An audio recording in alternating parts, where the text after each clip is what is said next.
So what we're going to be looking at now is we're going to be looking at some applications of double integrals, some things that we can do with them and that we want to do with them, like the why. Like, why do I care about doing a double integral? So we're going to first talk about some geometry things that have, in and of themselves, they also actually have their own uses. And the first one that we're going to look at is area. So let's imagine that we have a region, a rectangular region R, and let's say, for example, that R, well, let R equal, it's going to be 1 by 3 cross -2 by 5. Okay? Now, what we're going to set up here is going to be like, well, you're going to think it's trivial. I mean, like, why in the world would you do it this way when it's much easier to, like, calculate area for this rectangle using just multiplication? But there's going to be a reason for us to do it this way. It's kind of like a demonstration. So we've got this region, and the region is going to look like this. All right? So it's going to go 1 to 3 in the x direction and -2 to 5 in the y direction. Okay? All right? And so the area of that region is going to be then 3 minus 1 times 5 minus a -2, okay, or 2 times 7, which equals 14. Okay, simple, right? We know that that's the case. That's that region. That's what it's going to end up being. Well, here's the deal. So if you remember what we do when we actually calculate the volume over a rectangular region is that we essentially take the area of that region, right? We're actually like integrating along the sides, right? We integrate with respect to delta x on the x-axis, and we integrate with respect to delta y on the y-axis. We do both of those things, and so essentially what we do is we calculate the area, and then what we do then after that is that we calculate the height to give us the volume, and that height is like variable over the surface. So if we imagine that what we have is a consistent height, a height of 1, so at a height of 1, the volume should equal the area. So it makes sense, right? If you kind of think about it, if you have base times height times 1, that's just going to equal base times height. Okay, so this volume here ends up equaling the area. And that's kind of the concept that we're dealing with here. So like, let's imagine what we're going to do is we're going to have then f of xy equals 1, and we'll consider that to be like our area function for a rectangular region. And actually we'll have it be our area function for all regions. So we'll take the integral, and let's do the first one. We'll do -2 to 5. That'll be our y's. And then we'll go from 1 to 3. And then it's going to be 1 dy dx, right? Because we're going to do y's first and then x's. We take the integral with respect to y. Well, the integral of 1 with respect to y is just y. So this is then going to be the integral from 1 to 3 of y evaluated from -2 to 5 dx. And then we've got the integral from, well, and then so that's going to end up being the integral from 1 to 3, and this is going to be 7 dx, right? Because it's just going to end up being 5 minus the -2. And this will then equal 7x evaluated from 1 to 3, okay? And when we plug that in, what do we get? We get 7 times 3 minus 7 times 1, which equals 14. And so that ends up being equal to our area. So this function right here, that we could think about that as is the area function. And we can use the double integral in order to find area using that function right there. So calculate your bounds, plug in the area. Okay? Well, what if we have non-rectangular regions? Okay, and what we want to do is we want to figure out the area between those two non-rectangular regions. So let's say, for example, right, I have this picture, so I want to know the area between, and let's do y equals x cubed and y equals x. So let's do the area between those two. And so here's y equals x. And here's y equals x cubed. All right. And so what we can do here is we can say, okay, well, first thing I want to do is I want to notice that this region in there, the one that is going to go into the negative portion, that is just going to end up being equal to it'll end up being equal to the positive portion, just so we're just going to multiply by 2. Okay, so we'll take 2 times, and what I'm going to need now is I'm going to need the bounds, and I think I'm going to actually utilize a type 1 region here. I'll use a type 1 because I think that'll be simplest. So my top, right, so my H2 or my G2 of x is going to equal just x, right? Y equals x. And my G1 of x then is going to be equal to x cubed, because x cubed is on the bottom and x is on the top. And then I'm going to need my bounds. So my bounds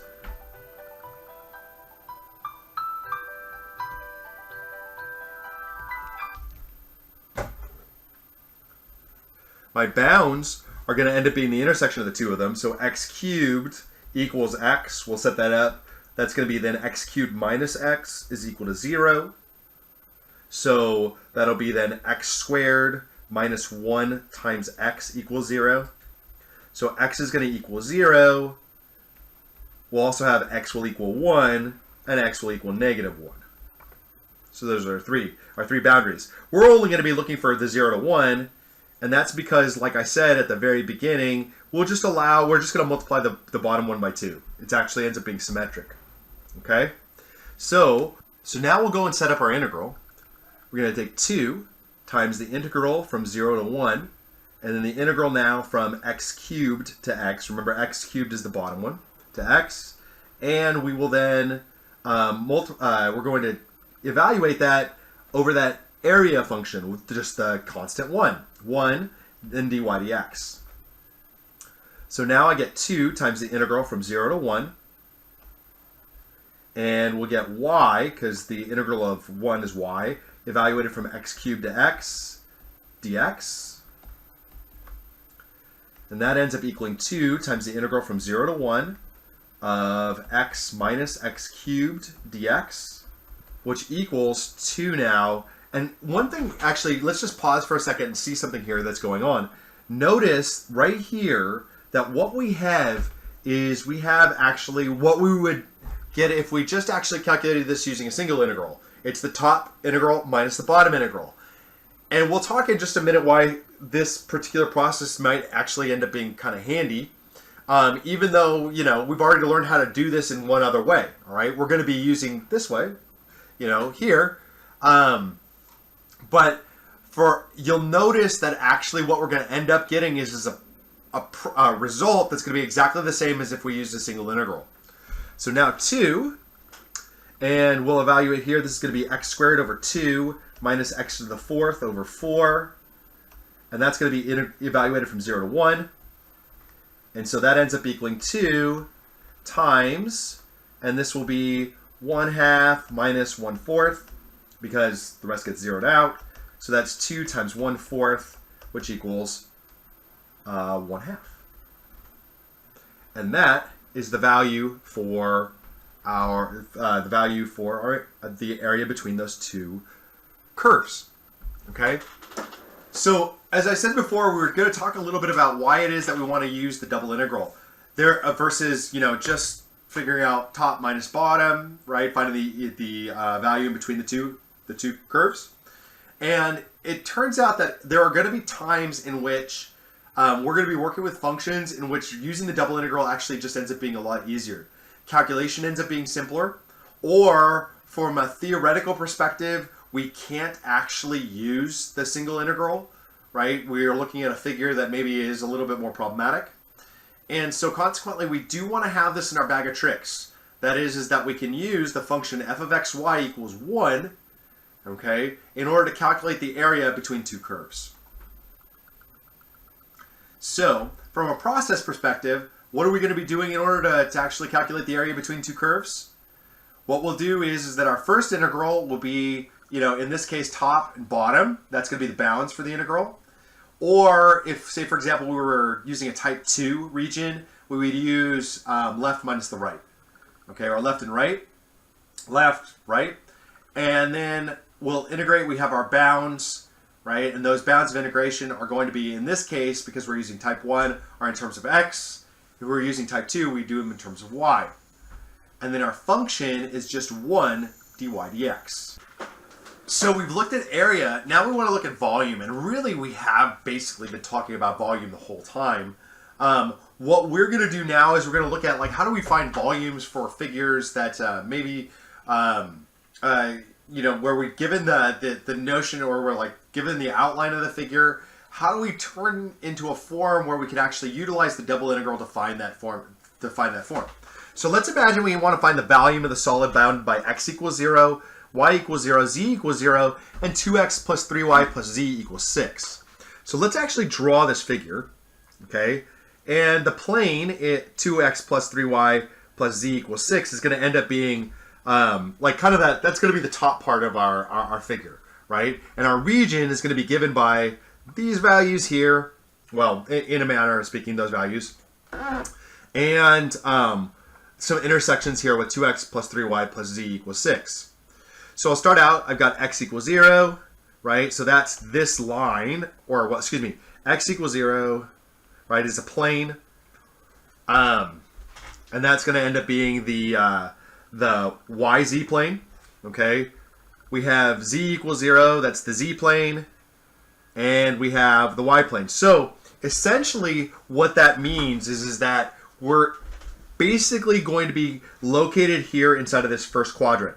So here's the first plane, is this plane right here. That's going to be the YZ plane, or excuse me, that's the XZ plane. There's one of the planes. We've got also the YZ plane right there. And then we know that this thing down here, that's the XY plane, okay? So this plane right here, that's going to be x equals 0, because there it is, x equals 0 in that case. This plane right here, that's going to end up being y equals 0. And this right here, that's z equals 0. So we're going to be focusing in here on this first, well, it's not really a quadrant, it's an octant. And that's where we're going to be looking.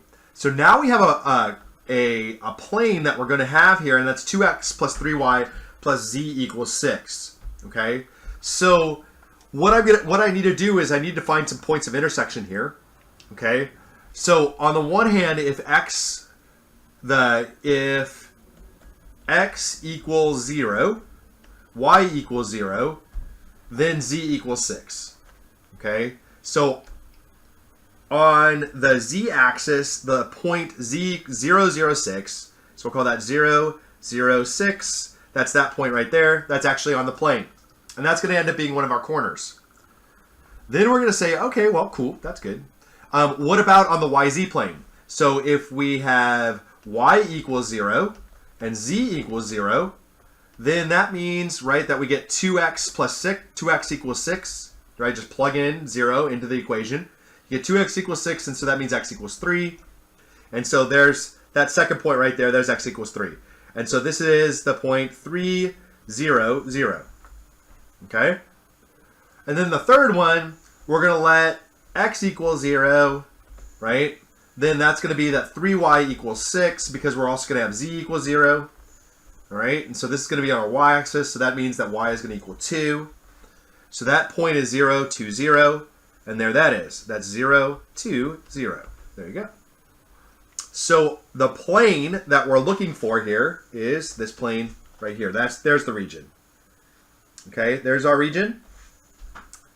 So we're essentially going to be integrating over this region right there, that triangle. That's the region that we're going to be looking for. And so we need to figure out what's the equation for that triangle. Okay? So if I want to do it with respect to x, and that should be just fine, that means that my bounds for x are going to go from 0 to 3. Right? Starting here, there's 0, x equals 0. Here's x equals 3. So if we're looking at a type 1, the bounds are going to go from x equals 0 to x equals 3. And essentially, we're going to go from our bottom, right, is going to end up being, y equals 0. Okay? And our top is going to be this line right here. And so what we're going to do is we're going to use the points 3, 0, 0, and 0, 2, 0 to figure that out. And actually, we're only going to need the xy ones because we only want to know the ones on the xy plane. So I'm going to go out and find that. So that means I need to find the line that connects 3, 0 to 0, 2. Okay, because that's going to be the top. That's going to be our, call that our G2 of x.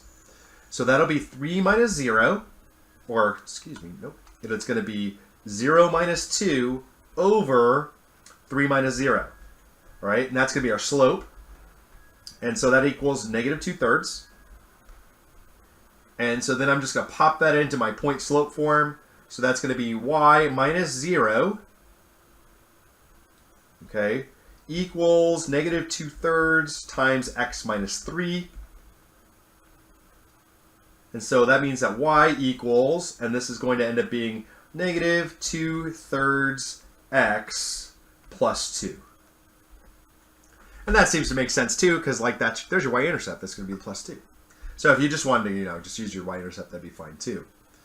All right, so what we're looking at is that we're going to say, okay, I need to find this volume. So what I'm going to do is I'm actually going to figure out what are the bounds for that region there, right? Because that's what I need to do in order to actually go out and create a double integral so that I can solve, okay? So that's going to give me my double integral. Then is going to have the bounds of 0 to 3, and then it'll be from negative, and it's going to be from y equals 0, okay, to negative 2/3 x plus 2. Now all I need is I actually need my function. The function that I'm going to be putting in there, and I already have it. It's the function of the plane. So the plane is going to be, we're going to be finding the area underneath that plane, because the plane is the surface. And if you remember, we've got, or not remember, but I'll rewrite it. We got 2x plus 3y plus z equals 6. That's the equation for the plane. So I'm going to rewrite it in terms of z, because that we got f of xy equals z.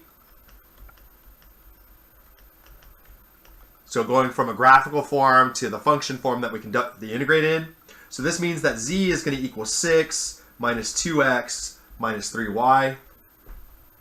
And so that's our function. So 6 minus 2x minus 3y. And then this will be dy and dx. So now all I got to do is got to go in and calculate my double integral. Let's do it again. So we're going to integrate first with respect to y. So that's going to give me 6y minus 2xy minus 3 halves y squared. We'll evaluate that from 0 to negative 2/3 x plus 2. And let's just do that, and then I'll put the bounds on again. So this is going to be 6 times negative 2/3 x plus 2 minus 2x times negative 2/3 x plus 2 minus 3 halves times negative 2/3 x plus 2 squared. And then we'll go and calculate all of that. Let me kind of give you a little bit of a shortcut here that actually will help us out a lot. We could actually factor out this negative 2/3 x plus 2 out of all three of the statements. So we get negative 2/3 x plus 2, and that'll be then multiplied by 6 minus 2x minus 3 halves times negative 2/3 x plus 2. Okay, so we just pulled out as a factor negative 2/3 x plus 2. Kind of handy way for us to work. So this is going to equal negative 2/3 x plus 2 times, and this is going to be then 6 minus, and then this is going to be, or it's actually going to be plus x. Okay, it's going to be 6 plus x. So, and then minus 3. So this is going to end up being 3 minus, and then this will be then x, okay, and then, 3 minus x, this ends up being 3 minus x, okay, Now, just as a little side note here, is to notice that this actually, if we pull out, or if we factor out, a negative 2/3 out of this, what we get is we get negative 2/3 times x minus 3. And you can go in and check, go ahead and multiply there. And then this is going to be negative 1 times x minus 3. So this ends up giving me 2/3, when I multiply 2/3 times negative 1 times x minus 3 squared. Which, by the way, is a heck of a lot easier to integrate than what you would have gotten if you didn't go through and simplify. And spend some time doing some of the simplification. So, what we have now is we're going to have the integral from 0 to 3 of this. So we got the integral from 0 to 3 of 2/3 x minus 3 squared dx. We'll let u equal x minus 3. Okay, we'll set up our bounds. And so that means u of 0 is going to equal 0 minus 3, which equals negative 3.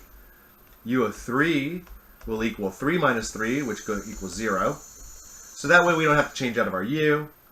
And du is going to then just equal dx.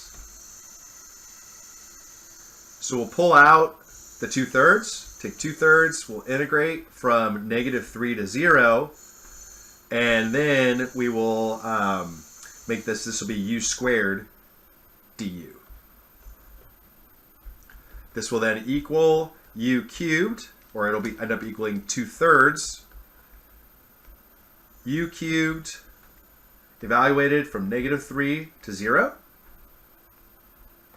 So what that's going to then be is that's going to be 2/3 times, and this will be 0 cubed over 3 minus negative 3 cubed over 3, which ends up equaling 2/3 times 9, which equals 6. And there is the volume of our region. Okay? So, just as a kind of a review here, what did we do? We had to actually first go in and set up what the region looked like. We actually did a little bit of graphing in order to set that region up. Primarily, our biggest thing really here is to figure out what the region that we're going to be integrating over. And then the rest of it is just rewriting the equation for the plane as a function of z, or excuse me, as a function of x and y. So z equals something.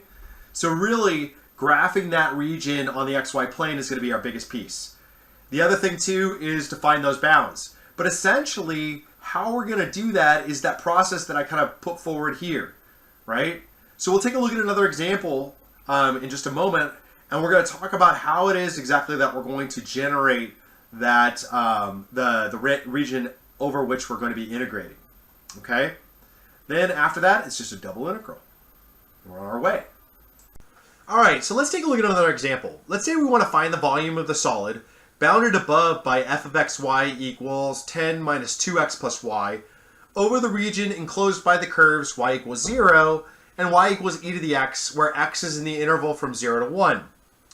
So you might be saying to yourself, oh gosh, I got to go actually graph this whole thing. Oh, that's terrible. I don't know if I can do this. Well, the fact of the matter is that we're not going to actually do that. What we're going to do is we're just going to graph the region on the xy plane. Okay, so we're really only going to concern ourselves with these things right here, and then this we're going to utilize that. That's the thing that we're going to be integrating under. Okay, so if that's the case, okay, we go in here. We're like, all right, fine then. Y equals 0. That's the xy plane, or excuse me, not the xy plane. That is the line. That's the x-axis. Y equals e to the x. We know what that thing looks like. Actually, let's just... Okay. That's y equals e to the x. Somewhere around there. Something looks like that, kind of. And then on the interval from 0 to 1, x equals 0 to 1. So there it is. Okay. So this is established that that's going to be the region that we're going to integrate over. Okay. There's x equals 0. There's x equals 1. So we're going to integrate over that region. So if I look at that, well, my top curve is going to be e to the x. My bottom curve is 0. Okay, so I've got 0 to e to the x, okay? And then I'll integrate from 0 to 1 in terms of the y's. And then this will be 10 minus 2x plus y dy dx. See? Okay, we don't actually even have to draw the three-dimensional figure. We're just going to imagine that we've got a plane that comes in over this region. Non-rectangular region, by the way, but a region. So now I'll go in and I'll say, okay, cool. I'm just going to integrate. So we'll first integrate 10 minus 2x plus y dy with respect to between 0 and e to the x. So that's going to be 10y minus 2xy plus y squared over 2. And we'll evaluate that from 0 to e to the x. And so that's going to give me 10 e to the x minus 2x e to the x plus e to the 2x over 2. Plug in a 0 into here, and you're just going to, everything here is going to zero out. So it'll just end up being minus 0. So now we'll integrate the integral from 0 to 1 of 10 e to the x minus 2x e to the x plus e to the 2x over 2 dx. So I'm actually going to break this up into three integrals. I'm going to have the integral from 0 to 1, 10 e to the x, the integral dx, the integral from 0 to 1, negative 2x e to the x dx, and also the integral from 0 to 1 of e to the 2x over 2 dx. First integral here is just 10 e to the x. We'll evaluate that from 0 to 1. Second integral here, we're going to have to use parts. So I'm going to use the tabular method in order to find my integration by parts. I'll let u be the negative 2x part, and I'll let dv be e to the x. So what I'm left with is I've got negative 2, and then I have 0, and then e to the x, e to the x. So this then gives me negative 2x e to the x plus 2e to the x evaluated from 0 to 1. And then using just a pretty quick and dirty substitution, we get 1 over 4 e to the 2x from 0 to 1. If we evaluate all of them, I end up with 10e minus 10 e to the 0, okay, which is just 10. 10e minus 10. I'm going to get here, I'm going to get negative 2e plus 2e minus, and this is going to zero out because it's 0, plus minus 2. And then here, I'm going to get 1/4 e squared minus 1/4 e to the 0, which is just equal to 1/4 e squared minus 1/4. We'll add all of those together, okay, using our rules of integration. So we get 10e. These are going to cancel. Negative 2e plus 2e, they're going away. Okay, so we'll have plus 1/4 e squared. And then this is going to be 10, because 10 times e to the 0 is just, so negative 10 minus 2. Okay, so negative 12 minus 1/4. We end up with negative 12 and 1/4. Minus 12 and 1/4. And that is the value for our integral. And that completes it. So what's important for us? What's important is the setup of that rectangular region. Okay, is really understanding how do we set up that rectangular region. There are going to be some different ways. Sometimes you might have to do a little bit of visualization, be a little creative. But for the most part, it's just laying down a graph on the XY plane. Okay, and I know you can do this. I know we can do this. And then once you do, to find the volume, you'll utilize, whatever figure that you've been given, and go integrate underneath that.